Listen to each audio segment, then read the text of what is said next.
the Galactic Federation. Have you ever heard of those? What we call the Interstellar Alliance. But there are actually many different kinds of alliances, many different kinds of what you might term federations or associations or alliances. So there is actually more than one.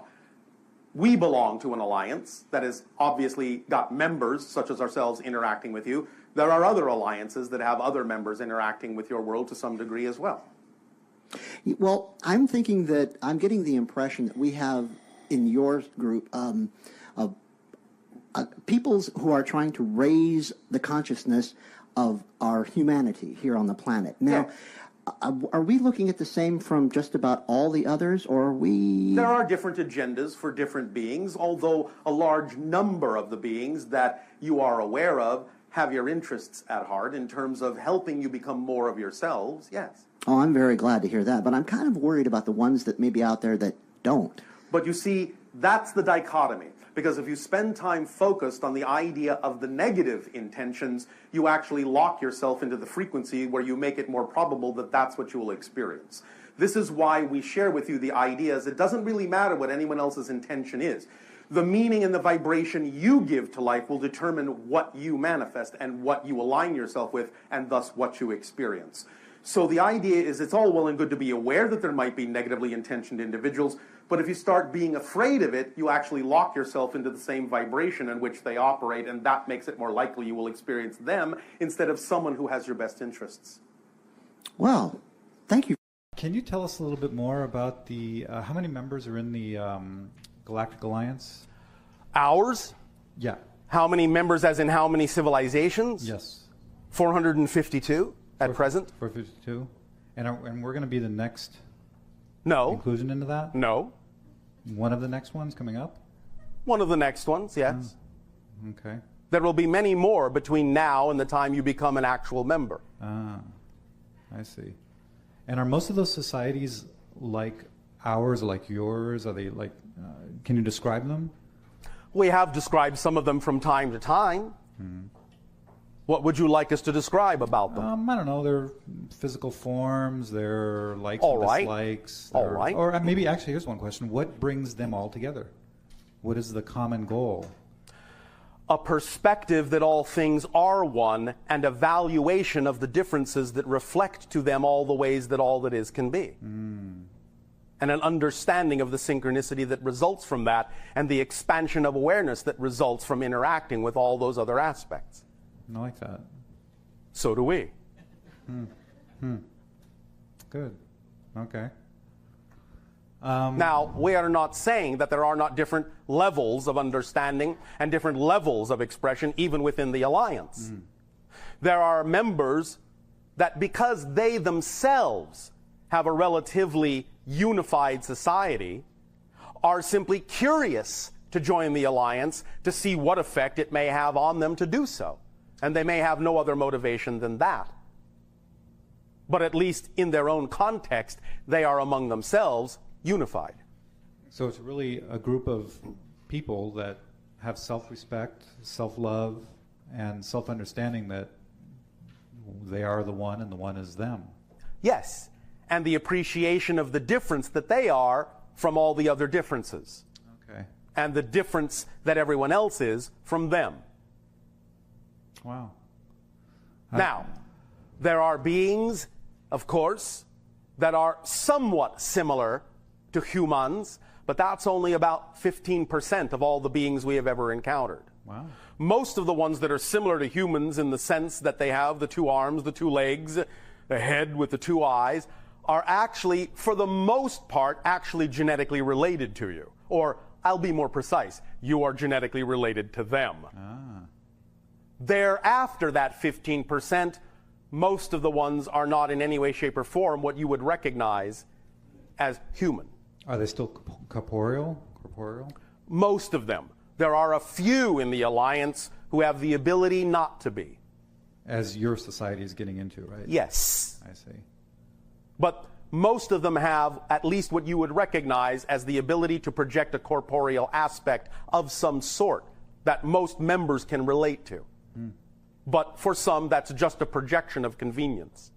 We have said many times, there have been many demonstrations given over the military bases on your planet that harbor nuclear missiles, where our crafts have, by hovering over and extending their electromagnetic beams, shut down the launch codes, erased the launch codes, scrambled the launch codes to demonstrate that while it might still be possible for there to be a limited nuclear strike, a small one somewhere on your world, the idea of global thermonuclear war would rip through the fabric of dimensions to other realities, and this you are not allowed to do. So this will be prevented on a larger scale, even though smaller scales that will not have that effect interdimensionally can still be allowed, because you still have to make up your own minds about what you wish to experience on your world. But the larger expression of it, yes, is not allowed and will be prevented. What makes us special as human race compared to other members of Interstellar Alliance? Why did you decide to pick us specifically to be a member of the Interstellar Alliance? And at what point in our history and why was that decided? You are our ancestors. We are literally genetically connected to you. We are family. The idea of the demarcation line was when the hybridization agenda began, about 6,000 years ago in your terms of understanding. So the idea is that we are connected. We are family. That's the difference, specifically. The story involves humans and hybrids and the evolution of the human race. So are most of the beings in the Interstellar Alliance humanoid in the sense of five? No. No. The majority are not in any way, shape, or form. But there are those that are relations, that are cousins, that are similar in terms of their evolutionary path. But no, the vast majority have nothing to do with looking like a human. So it would be like octopi and other creatures that have sentient intelligence beyond ours, or? Yes, and some that you can't even imagine because there is absolutely no analogy or correlation to the beings on your planet. So how did all of these beings come together, and what would you say is the level of consciousness of the beings that are part of this alliance? Those that understand and act upon the idea of whole systems. So can you give us an example of a species we're not aware of that would look nothing like a human? Well, we've told you about several of them. We told you about the ones that exist almost like spheres that roll around on the inside of a bubble in liquid space. We've told you about that. That's nothing like a human. Yes? Yes. We will go into different varieties of extraterrestrials that are non-human at another time in another transmission.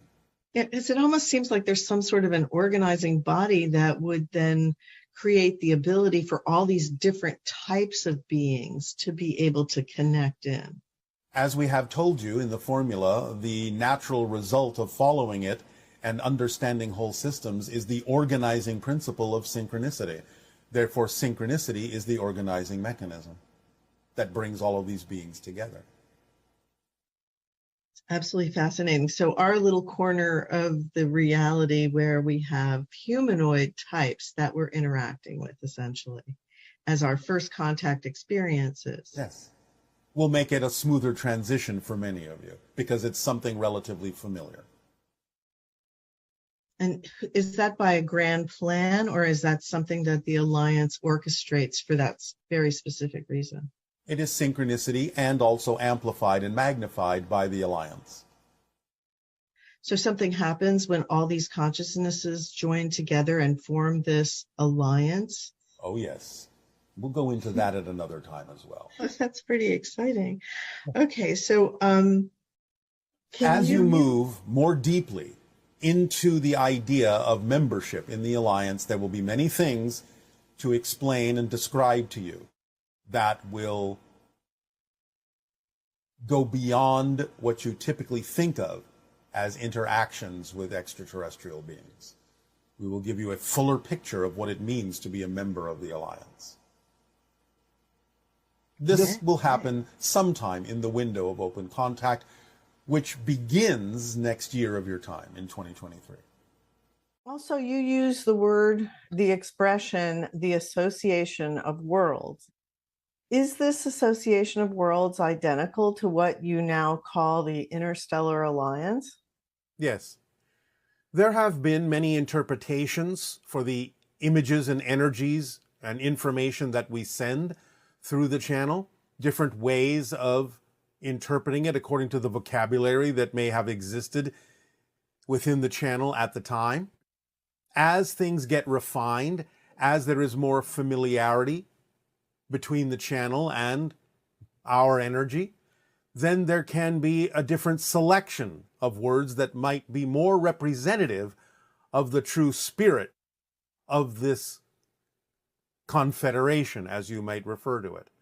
So the idea of the association of worlds is not inaccurate, but the term Interstellar Alliance, in that sense, seems more precise to focus on the idea of the alliance energy that we share between all the different civilizations, as opposed to simply something that may be considered a loose association. So over time, there may be slightly different interpretations, slightly different vocabulary that may be emphasized to express more precision about the concept. But Interstellar Alliance will do and is representative of the connections that all the civilizations have agreed to have. And the concept of crime amongst members of the Interstellar Alliance?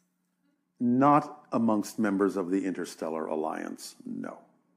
There are other civilizations that have some similar patterns that you experience on Earth, that may experience such things in their own way, but it doesn't usually stretch out among the stars, because it takes a certain state of being to become intergalactically mature enough to actually join an alliance like ours. So it becomes senseless at a certain point when you realize the magnitude of even your own single universe and the plenty that exists within it that you can access for all.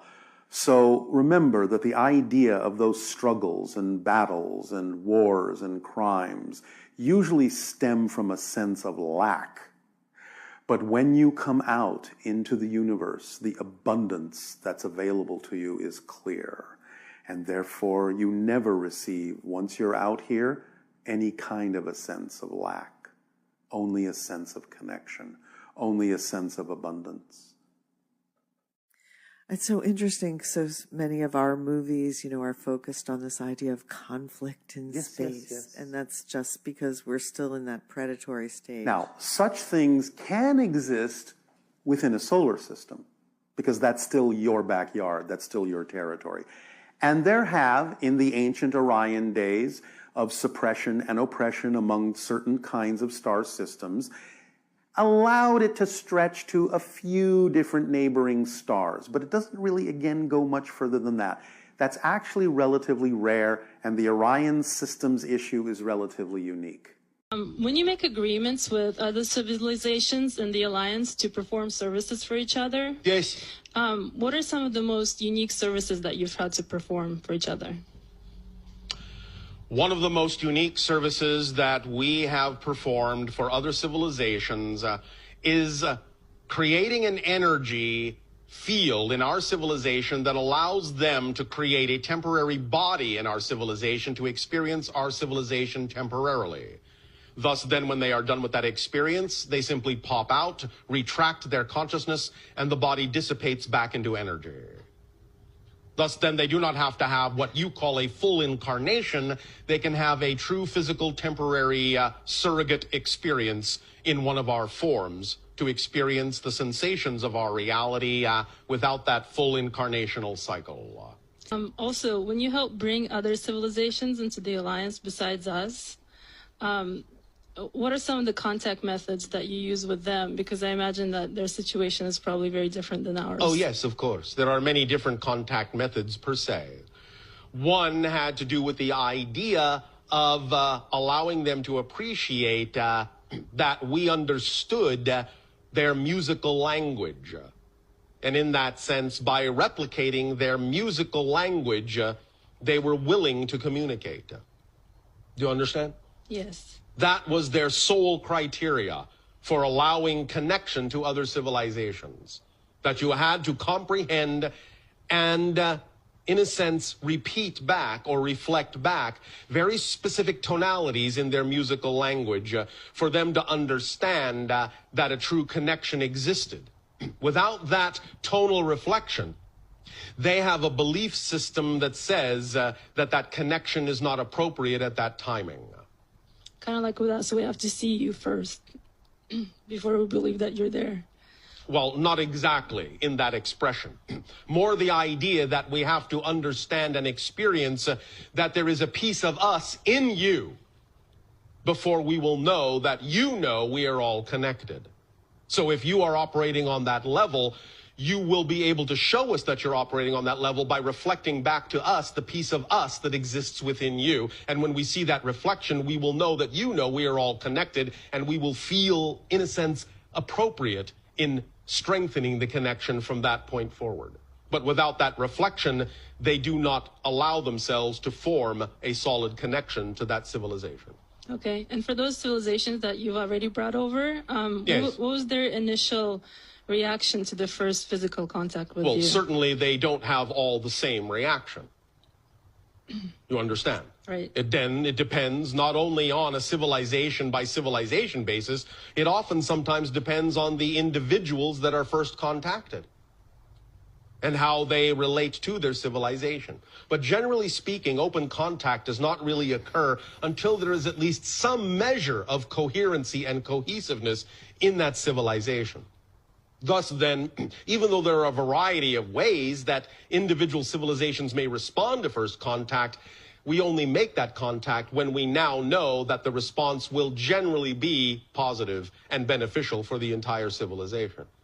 Nevertheless, one example of open contact was all individuals in that civilization all at once lying down on the ground facing skyward.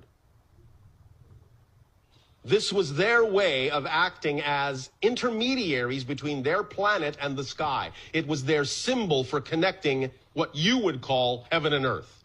So when we appeared and they recognized that the timing had come for them to connect to beings from the stars, they all lay down on their backs and looked up at the sky as an expression of gratitude and thanks and readiness for acting as intermediaries between their world and the stars.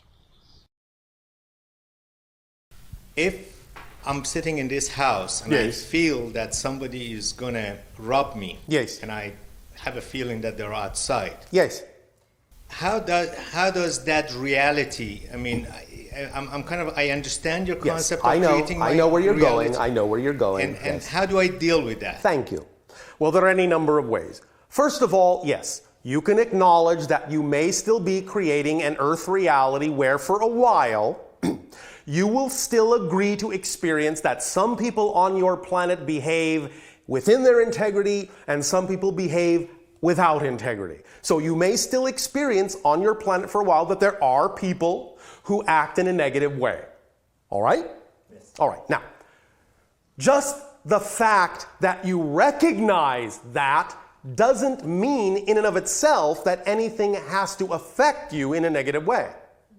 So the first thing to realize is that just because you know there are people on your planet and in your reality that still may have a negative intention doesn't mean you have to be affected by them in a negative way. The recognition of their existence is not the attraction of interacting with them in a negative way. Does that make sense, first of all? Sure. All yes. right. So, one way of looking at it can simply be, yes, I recognize that in the earth I'm co-creating and agreeing to create right now. I recognize that I am willing to allow that there are people who function in a negative way. But you don't have to attract them to you. And if you do, you can still recognize that even though they may be operating out of a negative intention, their negative intention doesn't have to impact you negatively no matter what happens. If you know that no matter what happens, it's only going to affect your life in a positive way, then you will only get a positive effect from it no matter what their behavior was. I'll give you a physical, real-world example. Shall I? Great. We always like to, shall we say, ground these things in your actual human experiences so that you understand we're not just talking about what you call airy-fairy concepts that have no basis in your physical reality.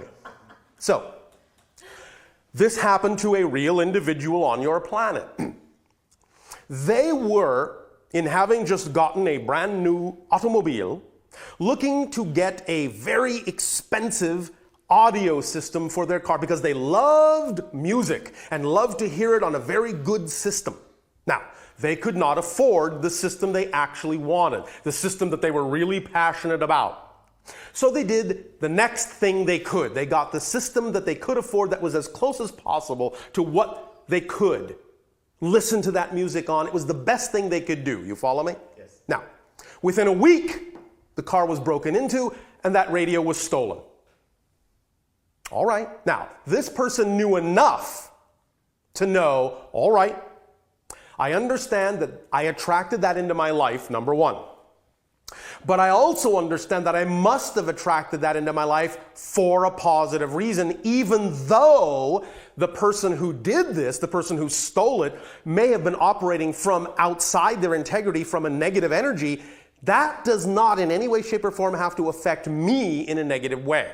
They knew that, and they stayed in that vibration.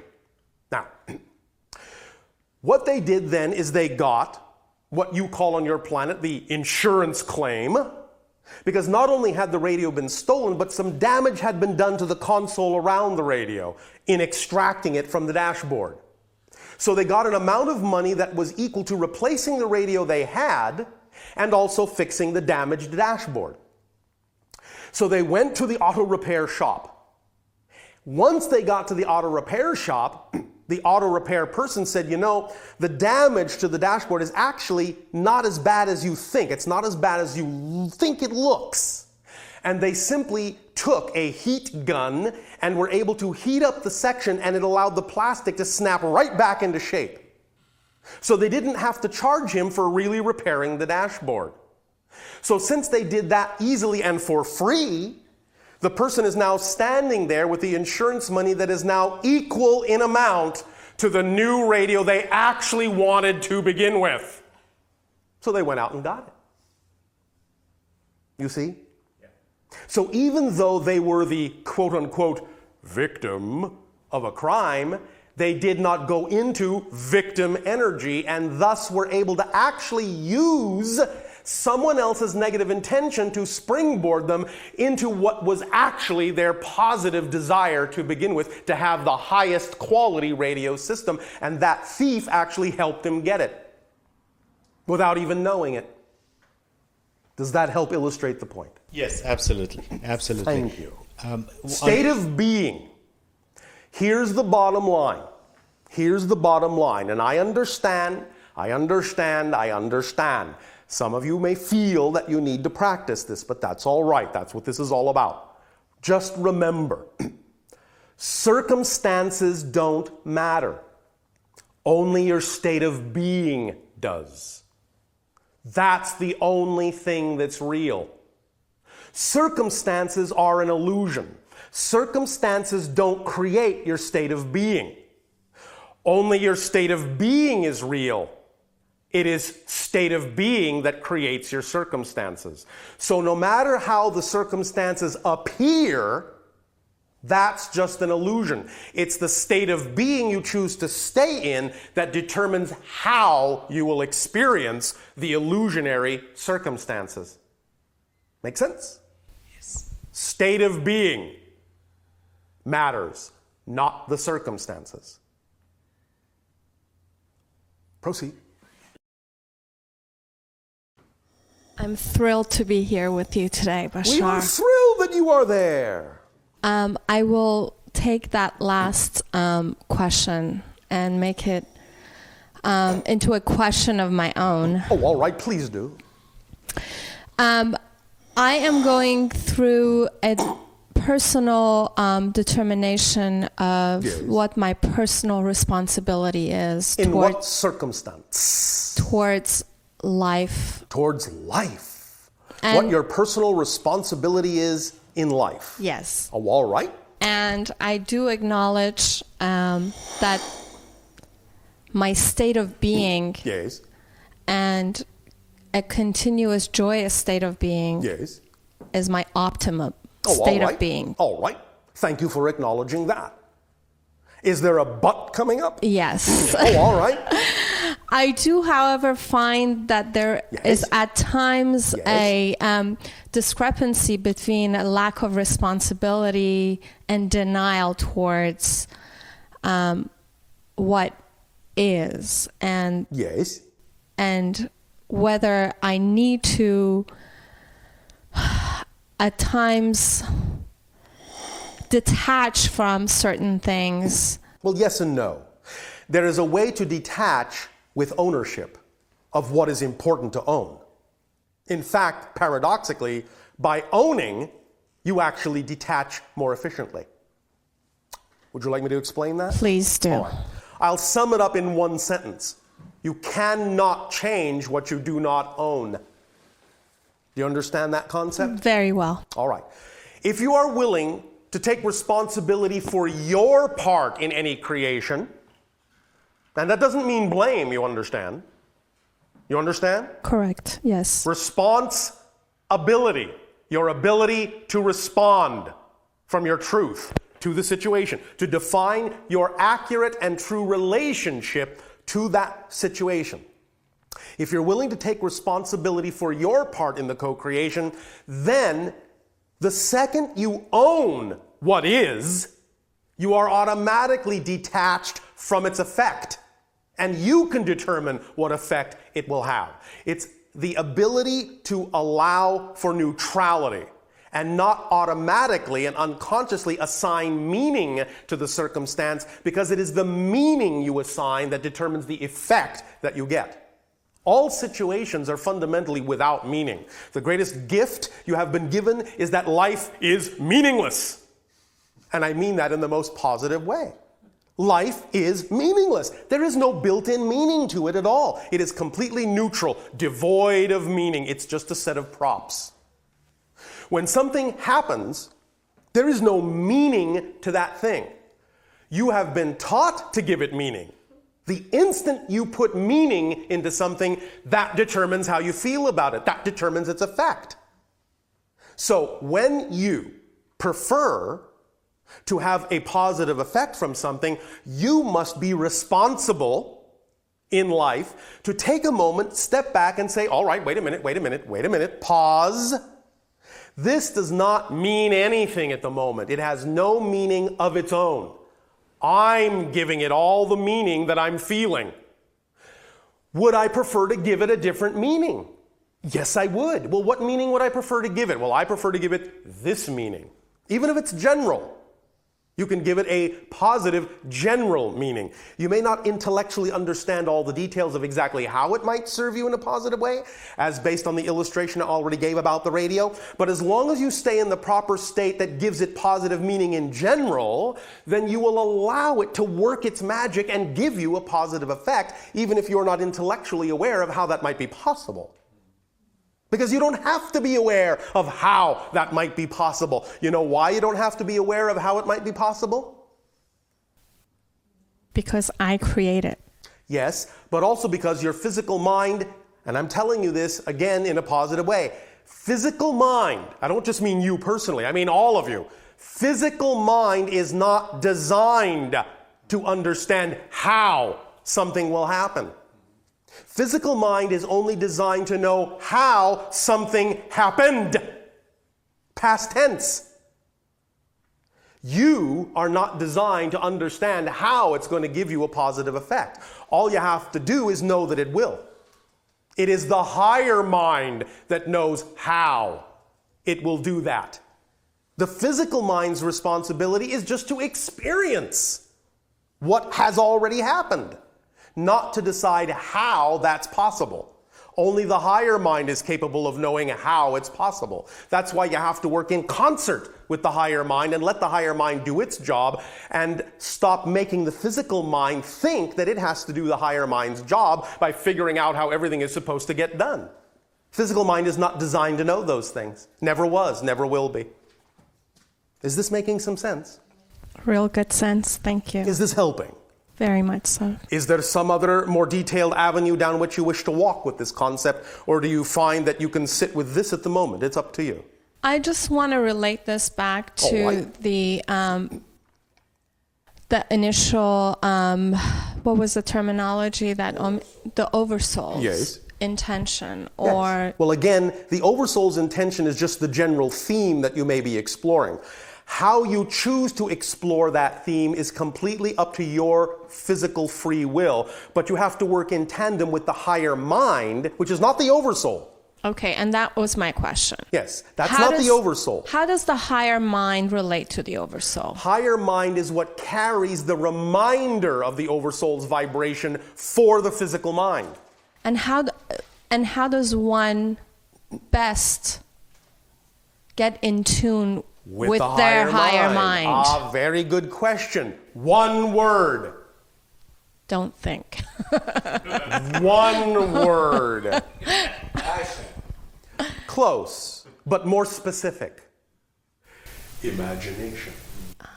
This is what the imagination actually is. Imagination is actually the conduit of communication between higher mind and physical mind. So all you have to do is use your imagination. What would you prefer this to mean? What would you prefer to be aligned with? How would you prefer to express yourself? How do you imagine you really see yourself? How do you imagine that you will follow your passion? How do you imagine you want to live your life? As soon as you imagine it, as soon as you see how you would prefer to be, all you have to do is recognize that that picture is the communication coming from your higher mind saying, if you, the physical person, mimic, mirror, and match that picture of your idealized state of being, then that will be the life you will have. Am I correct then to assume that if I'm imagining and I'm in a joyous state, that I'm connected to my higher mind? You are correct to assume. However, recognize you are always connected. Well, in acknowledgement. Thank you. You are aware of the connection in that state. You are never disconnected. It's not possible to be disconnected from it, but you can experience the experience of being disconnected. I understand. But there is a difference, and I know you understand it. Thank you. Thank you. Anything else? I do have one question. Yes. Hi, Bashar. Yes.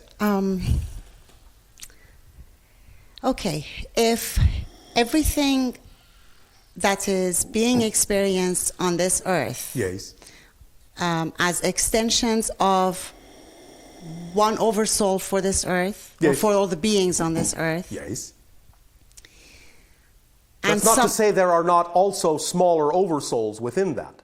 Okay. There is a difference between what might be your specific oversoul and the oversoul of the earth.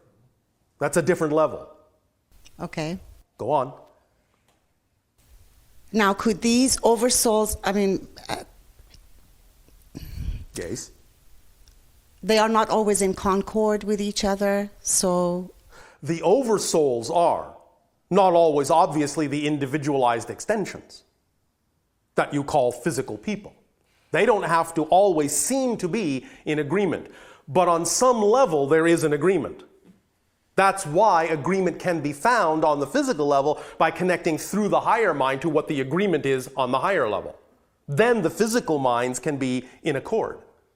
But the reason that physical minds are in discord is because they're not connecting through to their higher agreements and recognizing them. Because if they did that, there would be no discord on the earth.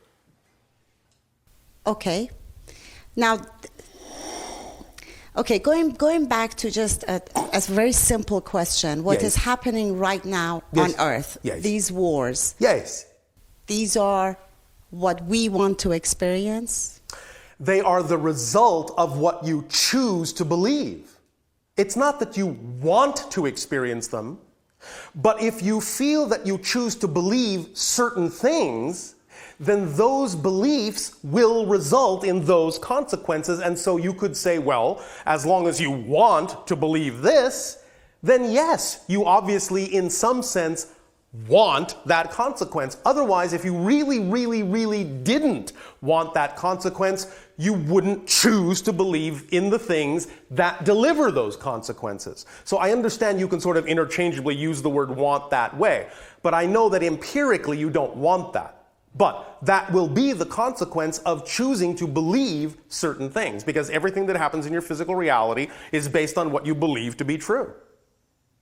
Nothing happens without you defining something to be true.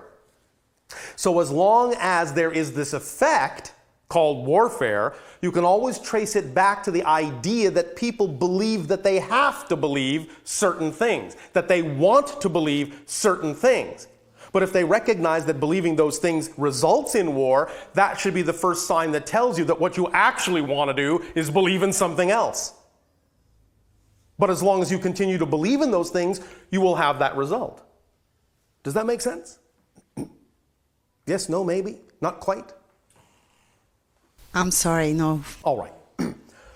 Do you understand that everything that happens in your physical reality is the result of a belief? Yes. All right. So if you see that a belief creates a certain consequence, wouldn't you want to change that belief?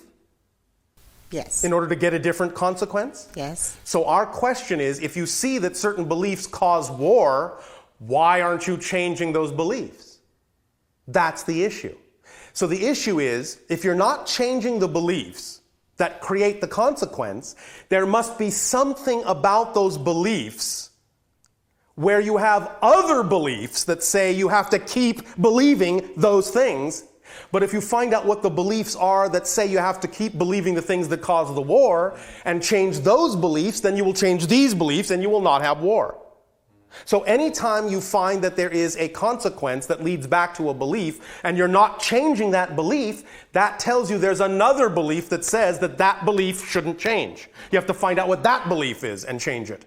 And if there's a belief that then says that shouldn't change, you have to find out what that belief is and change it. And go all the way into your true core and find out what the true first core belief is that leads to all the other beliefs that then cause these consequences you say you don't want. Does that make more sense? Yes. Thank you. Thank you. So it's a matter of really investigating what the beliefs are, because you have created yourselves to be very layered, and you will have beliefs that are hidden from you. So until you are aware of what those beliefs are, you won't know how to let go of other beliefs that may be causing these things that you don't want. But they always come from belief. Always. That's the first thing that causes manifestation. You will never, ever, ever have a feeling or an emotion or a thought or a behavior about anything if you don't first believe something to be true about that thing. If you have no definition for a thing, you have absolutely no feeling or thought about it. You follow me? Yes. Yes. If I say, Kandu lak tashu boran taze, how do you feel about that? Nothing. Because you have no definition for it, do you? Right. All right then. As soon as you apply a definition to it, you will start to engender feelings. If I say that the translation of that into your language is that we love you unconditionally every single day, then you start to have a feeling about it because you now have a definition, you see? Yes. That's as easy as it is. So anything you feel, trace it back to the belief you have about your relationship to that thing, because any feeling, any thought, and any behavior comes from how you define it, how you believe it to be true. Does that help? Yes, thank you. Thank you. The way we understand the one consciousness, yes. I think our group talks about that a lot. lot. Yeah, referring to the one. Yes. All right. Is that it is ever expanding. It's not a fixed entity. Is that correct? Okay. You also said, and I think we all understand also, that time is a concept that is created when process needs to happen or needs to be understood. Yes. Okay. Now, we also understand that the one consciousness does not experience time or does not sort of Well, not the way you do, although it is obviously aware of the concept of time since it is created within the one. Fair enough. But then let me ask my question, and maybe that will make it more specific. How does that process of expansion of the one consciousness occur without being subject to time? Does that make any sense as a question? Well, yes, it makes sense. And it may or may not be translatable in your experience. I will do the best I can to explain it in human words. Thank you. First, let's get some terminology so that we are on the same page. To us, there is actually a difference between all that is and the one. They're not quite the same thing to us. Because all that is does not know itself as all that is, but the one knows itself as the one. That's the difference between the two. The one represents the first level of reflection that creates everything else from the one on down. So, in order for all that is to experience itself, it does then, within itself, shall we say, create a separation, a division, that then becomes known as the one. Obviously, that must involve some sense that you would recognize as a space-time separation. But it is nowhere near as concrete or crystallized as what you call typically space and time in your reality. It's nowhere near as fixed. But it obviously is there to some degree, and it is being used in that sense to create the first separation that then creates all other separations into denser and denser and denser levels of space-time. So yes, the template is even on that level.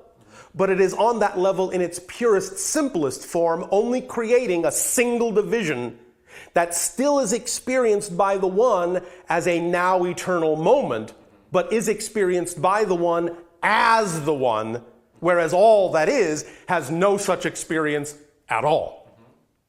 Does that make sense? Very much.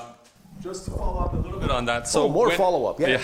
When that first split happens, yes. And the one is created from all that is, right? Yes.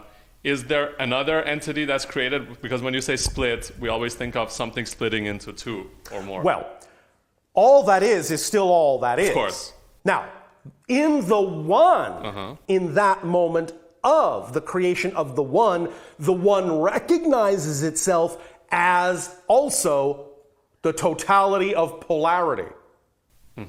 So in that sense, you could say, yes, it recognizes immediately that there is a type of cell division from the one into two. A this and a that, a light and a dark, so on and so forth. A two-ness, you could call it. Yes, a two-ness. So the one becomes two automatically. Because remember, it is still an aspect of all that is, and as an aspect of all that is, it must contain all that there is, but it contains it and recognizes and experiences it in a manner where it recognizes it as polarity. Whereas in all that is, there is no such recognition at all. Got it. All that is just all that is. Sure. Without even knowing that it is all that is. But the one knows it is all that is. And the second you know you're all that is, you have to accept all that there is within all that is. And in all that is, there is polarity. So the one becomes the two. Instantly, which then again diversifies into all the other things. So yes, it's a logical progression. Great. Make sense? Very much. Thank you. Thank you so much. Bashar, thank you so much. I'm so glad to be here. Actually, you answered one of my burning questions that I had forgotten even to make a note of. Did we pour some water on it? Yes, you did. All right, thank you. Bashar, I have a couple of questions about the different dimensions. Yes. We have been talking about a fourth and a fifth dimension. Yes. In general, can you help me to understand, is there physicality there as well, or duality exists? Well, one moment. Okay. First of all, we understand in your reality, in your language, sometimes there is some confusion of terminology between the concepts you call dimension and density. Yes. Because many people in your so-called metaphysical movement refer to the idea of fourth density, fifth density. Sometimes people will have these terms interchangeable. Fourth dimension, fifth dimension. They're not exactly interchangeable. Within the reality you would call your third dimension, it is actually a fourth dimensional reality. Because you have 3 dimensions of space and 1 of time. Do you understand? Yes. That makes it a fourth dimensional reality. So in reality, you're already in the fourth dimension. Obviously, it's physical. Yes? Yes. Now, within this fourth dimensional reality, you are actually also then going into what people on your planet have called fourth density. But that's because they are sometimes confusing the idea of third dimension to fourth dimension transference. But there is no fourth dimension transference because you're already there. So going into fourth density is actually going into the fifth dimension. Does that make sense? Yes, it does. All right, now, in going into the fifth dimension or fourth density, you will find again that what will happen is, yes, there is still physicality. Yes, there is still some degree of polarity, but again, it is not as fixed. You have more flexibility in space and time. You can find it becoming, shall we say, more slippery, unstuck, unglued, so that you can experience more synchronicity, which is your physical translation of experiencing that everything happens at once, that everything is connected. So a symptom, shall we say, a symbol, a marker, of transferring from the fourth dimension to the fifth dimension, or from, if you wish, third density to fourth density, however you wish to frame it, same thing, is to relax the idea of that structure we talked about before that has been imposed upon your consciousness and let it be a little bit looser so that you experience more of the now. And thus relax the concept of space and time so that you can become more slippery in space, more slippery in time, and find your consciousness moving around in space and time a little bit more fluidly. For example, here is an illustration of how such things can happen beyond the idea of experiencing more synchronicity.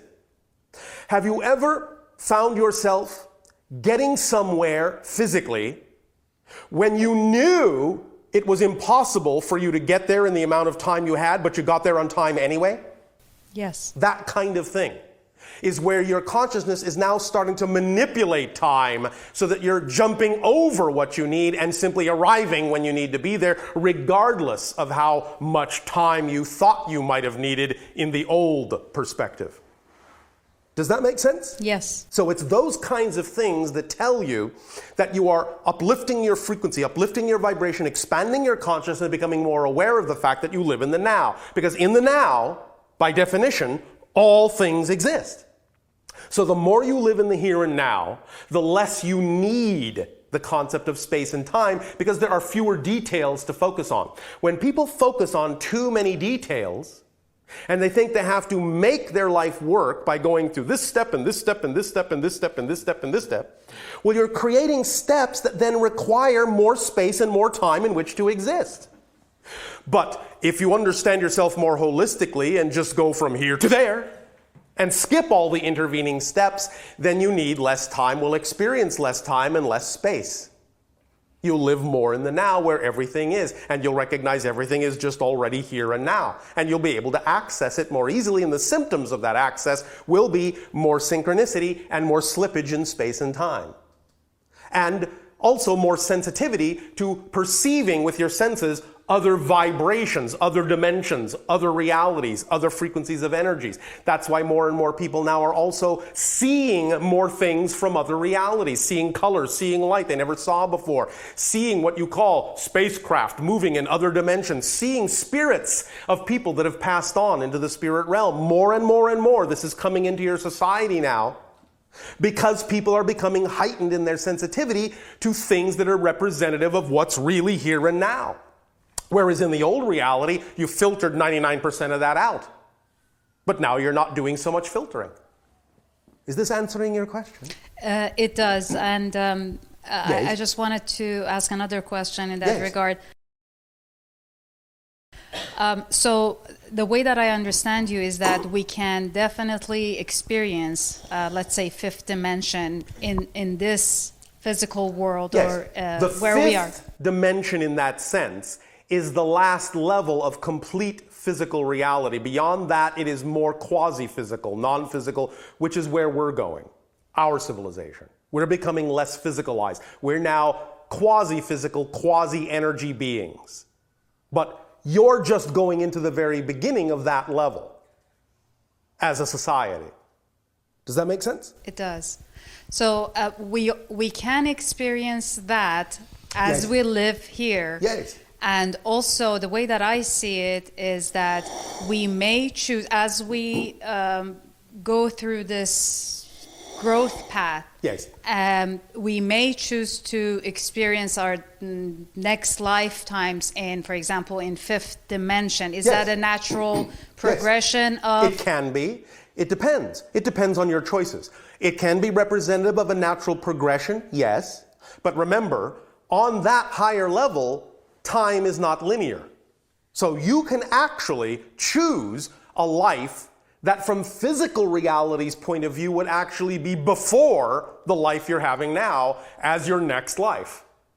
Just because you think you might need that experience for your progression. So on that level, it's not linear.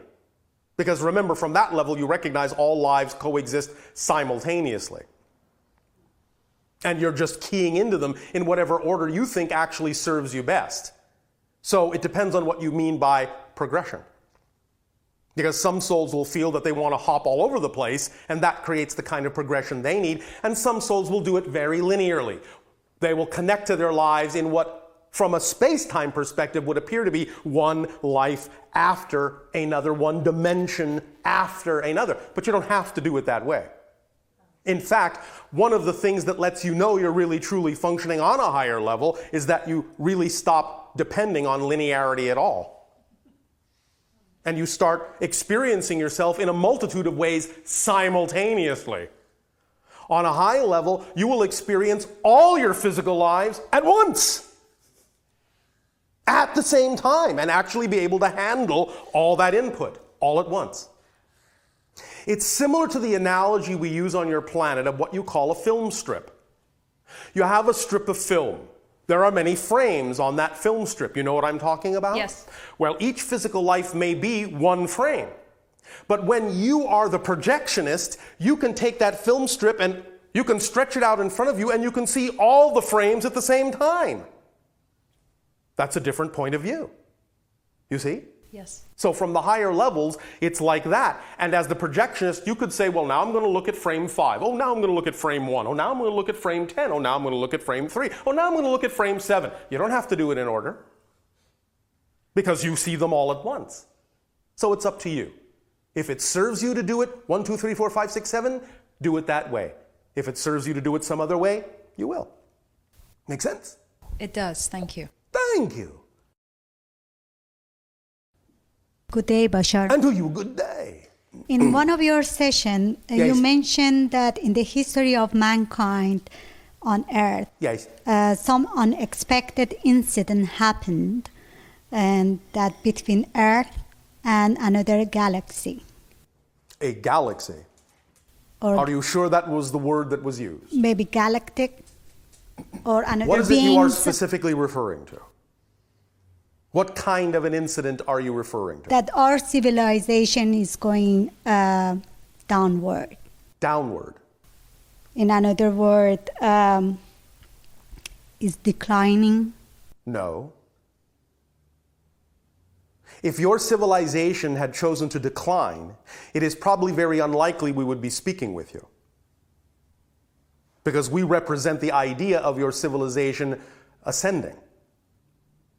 Does that make sense? Yes. Now, there are other parallel Earths that are going to experience decline, but are you going to be in that one or the one that's ascending? It's your choice. Does that make sense? Yes, yes. Is that answering the question? Or is there something else about this that you are referring to? Can you elaborate on the last point you just made about the parallel Earth? One moment. First, I want to know that we are clear. Yes, we are. Are you sure? Yes. All right. If for any reason some of this is not clear, by all means speak up. All right? Okay. Thank you. Now, again, everything exists all at once. Anything that can exist does exist. Anything you can imagine, somewhere, somewhen is real, because you can't imagine non-existence. Go ahead, I'll give you a moment, try. There, you see? You can't imagine non-existence. Remember, nothing is not non-existence. Non-existence, by definition, is something you can't experience. So, anything you can imagine, any other version of Earth, any other choice, any other branching choice you may have made, is being made on another Earth, or in another reality, or in another dimension. Everything is being experienced that can be experienced. That's why all that is called all that is. Not all that is except for this. It's all that is.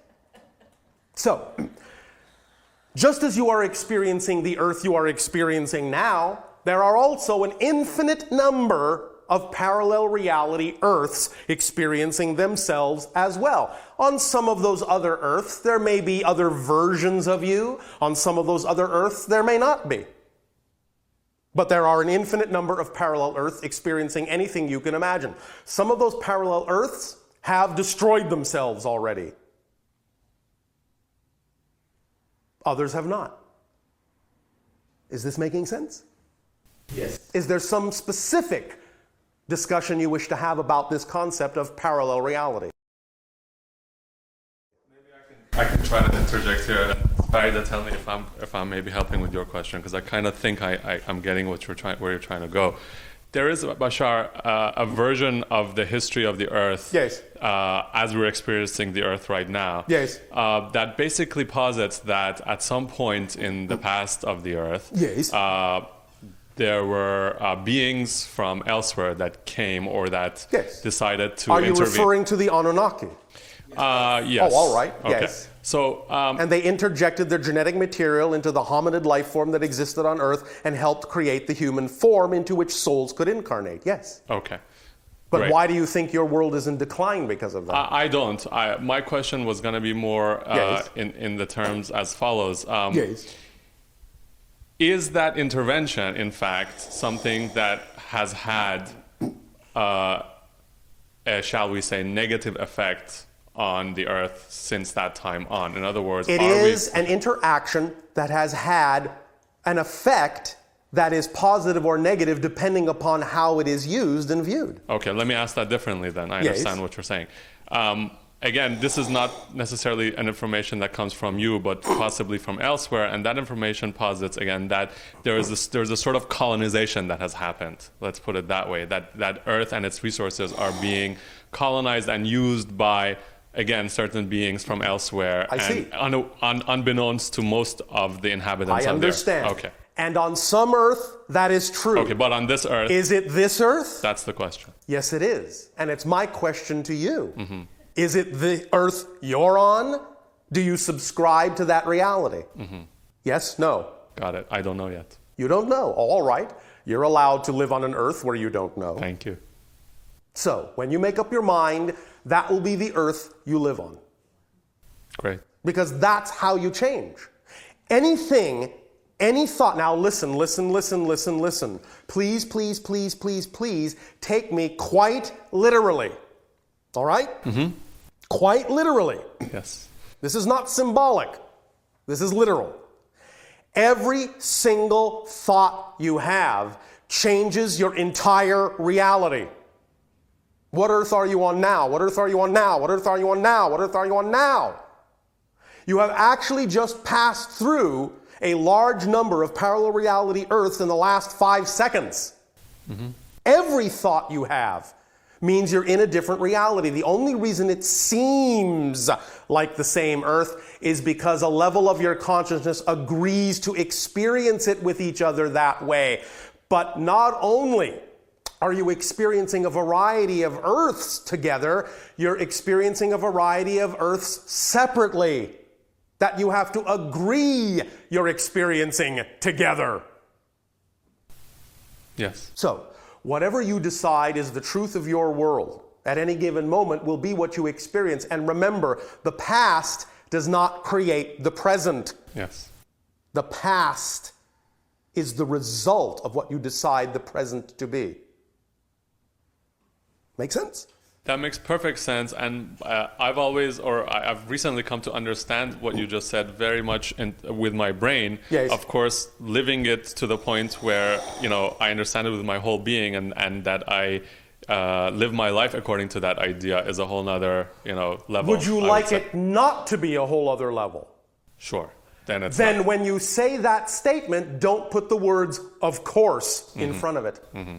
Great. You understand? Yes. All right. Thank you. Now you get it. Thank you. You're welcome. All right. First question is from an individual who is saying their wife passed away last Friday, and the person feels overwhelmed. They have 2 children, and they feel guilty and responsible for their lives to move on, as well as since they no longer have a mother figure. And the person's been crying all week, and they're trying to be strong for their children. Do you have any advice for this person? Is there something that their wife or their spirit guide wants them to know? And is this part of their process of going through the eye of the needle? How do they proceed from here? All right, well, we are not going to necessarily interrupt their grieving period. They must let go of their fear-based beliefs about the situation in whatever timing they feel they can manage, but at the same time know that this was all done in terms of an arrangement of timing, and that the loved one in spirit can still aid and assist and send messages and love to those still physical. But the idea is guilt does not serve the children that you are responsible for. It will actually prevent you from giving them what they need. There is no reason for you to be guilty. The idea is that this would not necessarily have come to pass if you couldn't handle it, if this wasn't by an arrangement and an agreement. We would suggest you reach out to your wife, knowing that the sooner you can relax the feelings of grief, use an opportunity for you to align with spirit more strongly, to receive more messages from her, to receive guidance from her and your spirit guides in terms of what you and the children may require for your continuation on earth. And know that she is always with you, unconditionally loving, sending energy, sending help. More likely you will receive these in dream time. But look around with open eyes at the synchronicities in your life, knowing that many of them may be coming from her as messages to you. Relax your heart and open your heart to receive these messages in the best way you possibly can by looking around and being alert and paying attention to the synchronicities that will crop up in your life, allowing you to move forward in an easier way. We would suggest that you take some time for yourself to visit places that were of interest to both of you when she was alive, knowing that in those places that you love to be together in, there may be more receptivity on your part. And even though you may be crying, know that this is a release and a letting go and an accepting, eventually, of the situation at hand that you have both agreed to for the purpose of stretching you and your children towards spirit, knowing that one of the parents is now in spirit, can help you all progress and ascend and accelerate your learning and your lives and enrich your lives in a number of ways. Explore the idea with your children of communication with spirit, for it is as real as any form of communication, and perhaps in some cases even more real, as you understand that term. But work together with the children to open up in beautiful places to the idea that you can receive messages through synchronicity and in dreams, and maybe in other ways as well. And remember her favorite things. For when you do remember her favorite things, again, you may relax and open your heart to receive more information from her. These would be the things for now that we would suggest to help you through this particular period until such time as you yourself become more accustomed to realizing that as long as you consider this to be a loss, as long as you define it as a loss, then you will only continue to grieve each and every time that your wife may actually reach out to connect to you. You will only interpret her energy as a loss and feel more grief. But if you understand that sometimes what you may feel as grief is simply your interpretation that she is gone, instead of your interpretation that she is there with you and helping you. Allow yourself to relax that definition so you can receive the help she is giving, the help she is sending, the information she is sharing with you. That will lead you forward. This is what we have to say at the moment. What is the difference between guilt and responsibility when it comes to dealing with family members? I've tried to maintain the relationships, but they are no longer exciting. Continuing with these relationships feels heavy and burdening, yet I feel guilt for keeping my distance. I of course love them, yet prefer to focus on my own self-discovery. Can you help me in this scenario? Now, there are two ways to address this. Number one, if you feel it is absolutely true for you to not interact physiologically with these people because you are vibrationally so incompatible that it simply makes no sense to do so, that is a choice you can make. And again, by doing so, it can be the most loving thing you can do by showing them the consequences of not choosing to match your frequency and maintaining the connection on their part. At the same time, if you truly are in touch with yourself and the vibrational state you know is true for you, then in some senses it wouldn't necessarily matter if you maintain a connection physically with them, because it won't affect you.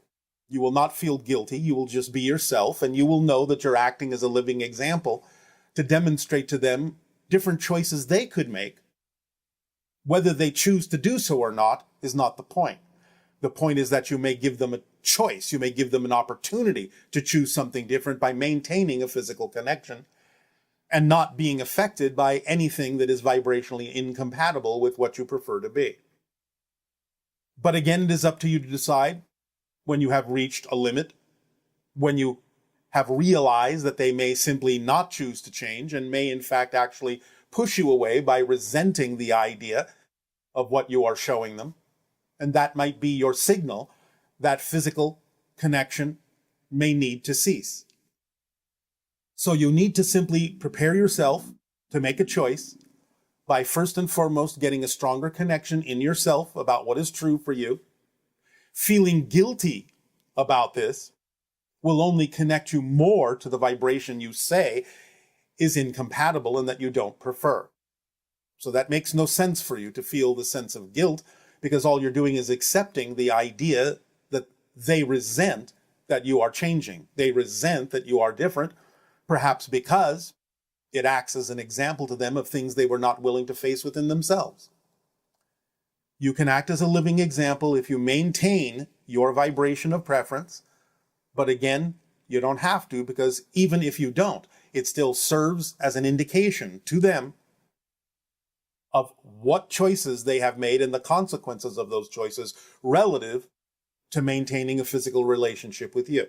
So if they wish to do so, they would have to change. Not that they will, but they would have to do so.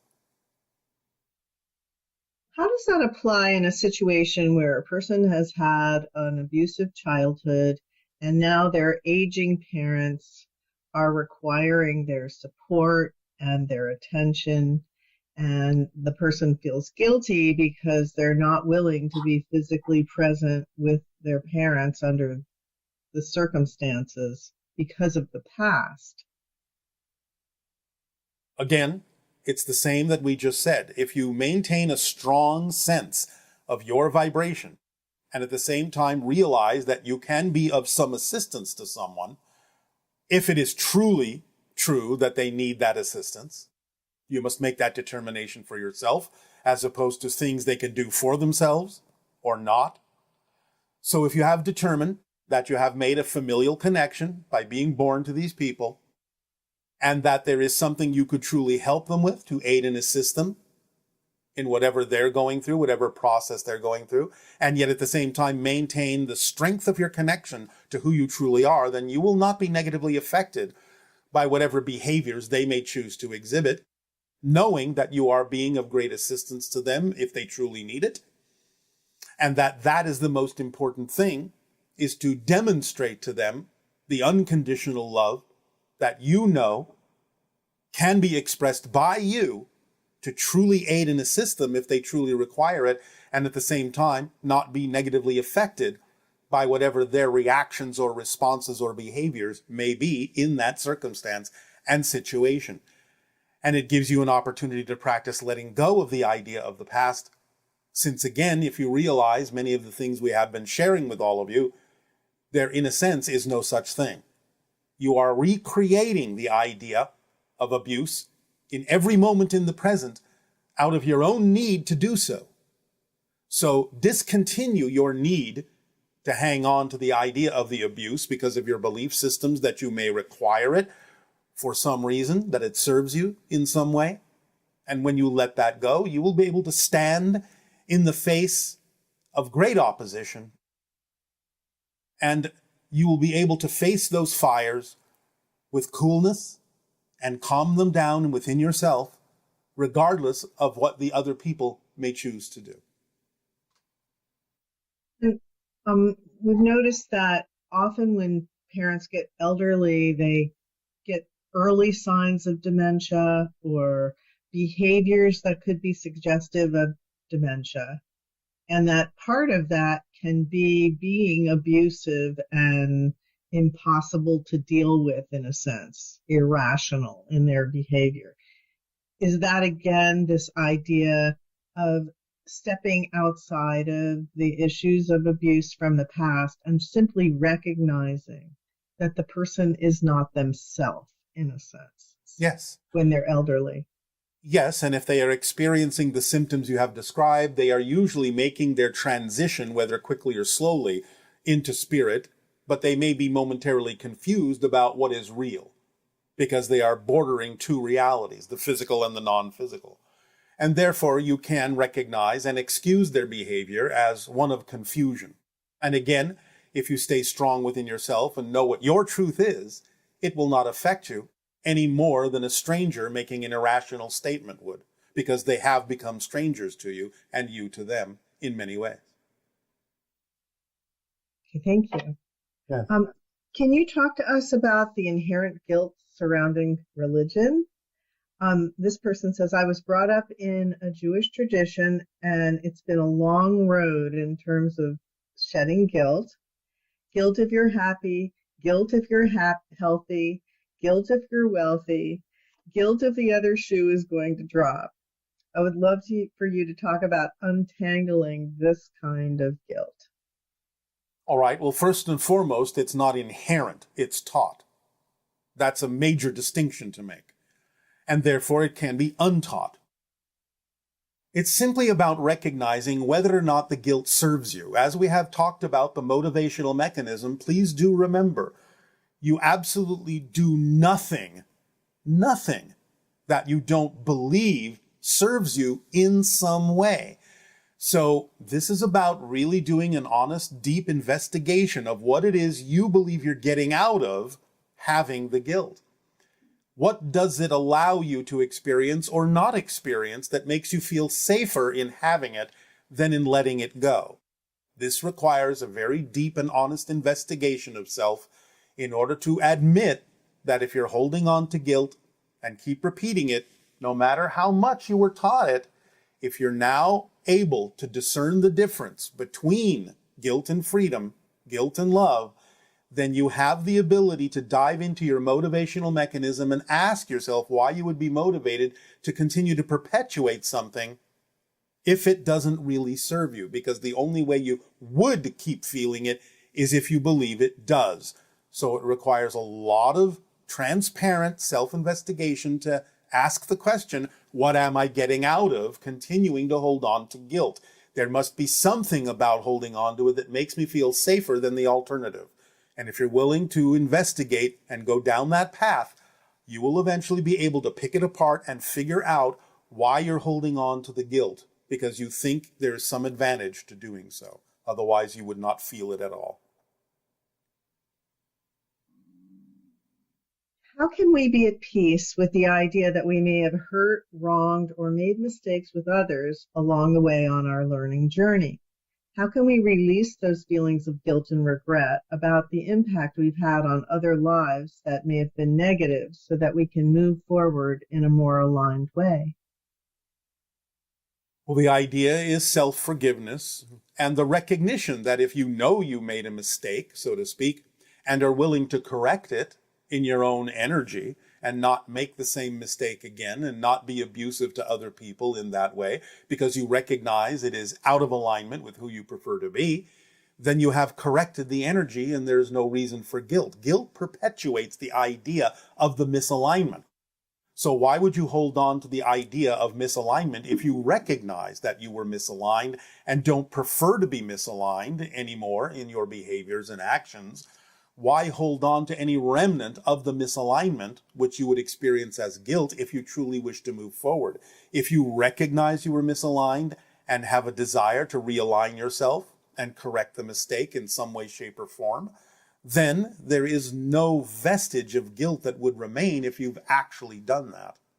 So you can't really move forward until you accept that you made a mistake and now you wish to correct the mistake and the energy within yourself and bring yourself back into alignment. And along those lines, are there any experiences that are more or less spiritual than others? Is it possible to do a good, bad, better, or worse job with our lifetime? And is there really a mistake? Can we really get this wrong? A lot of these ideas perhaps bring about a lot of self-judgment, so that's why this person is asking the question. Ultimately, no. You are not judged by all that is or anything except yourself. Ultimately.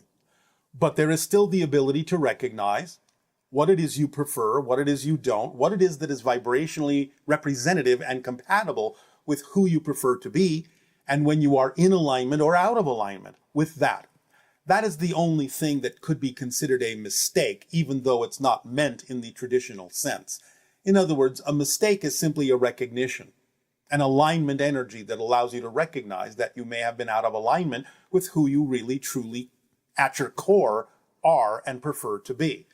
Oneness and alignment and harmony with all that is.